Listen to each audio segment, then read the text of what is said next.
آواز نہیں آ رہی کافی. اللہ تیری عبادت کرتے ہیں, تیرے سے مدد مانگتے ہیں. میرے ساتھ آج چودھری پرویز الائی بیٹھے ہوئے ہیں, پنجاب کے چیف منسٹر, اور دوسری طرف میرے پاس محمود خان جو کہ پختونخوا کے چیف منسٹر ہیں. تو ہم نے آج بڑا اہم فیصلہ کرنا ہے اور میں نے اناؤنس کرنا ہے.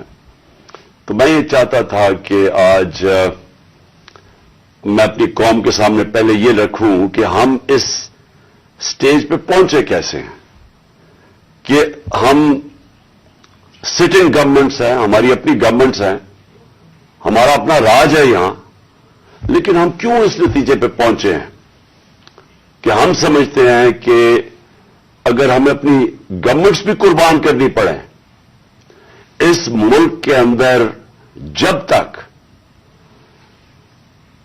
الیکشنز نہیں ہوں گے, صاف اور شفاف الیکشنز نہیں ہوں گے, ہم سب کو آج خوف ہے کہ ملک ڈوب رہا ہے. میں آپ کو وہ پاکستانی ہوتے ہوئے بتا رہا ہوں جس نے ساری باہر کمائی کی, 20 سال باہر پیسے کمائے, سب کچھ بیچ کے, جو فلیٹ تھا وہ بیچ کے, منی ٹریل دے کے, عدالت میں یہ بتا کے میں نے وہ کدھر سے پیسے لیے, جو بھی میرا آمدنی کدھر تھی, پھر میں نے فلیٹ لیا, پھر وہ بیچا, پھر منی ٹریل, سب کچھ میرا آج جینا بن رہا پاکستان میں. اور میری طرح کے سارے وہ پاکستانی, اور میں ان پاکستانیوں کی بات کر رہا ہوں جو کہ اس ملک سے پیار کرتے ہیں, عشق کرتے ہیں اپنے ملک سے, میں ان پاکستانیوں کی بات کر رہا ہوں.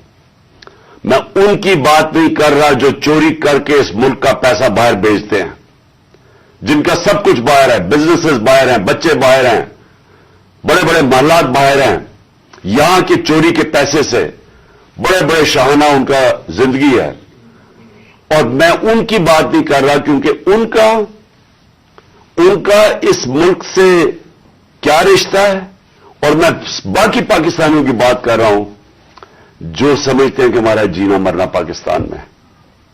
اور میں ان پاکستانی میں سے ہوں جس کو پورا موقع تھا کہ 20-25 سال باہر میں نے کرکٹ کھیلتا تھا, میری شادی بھی وہاں کی, میں پاسپورٹ لے سکتا تھا, برطانیہ کا پاسپورٹ لے سکتا تھا, لیکن یہ میرے کبھی ذہن میں یہ چیز نہیں آئی کہ میرا پاکستان کے علاوہ کوئی اور گھر ہے.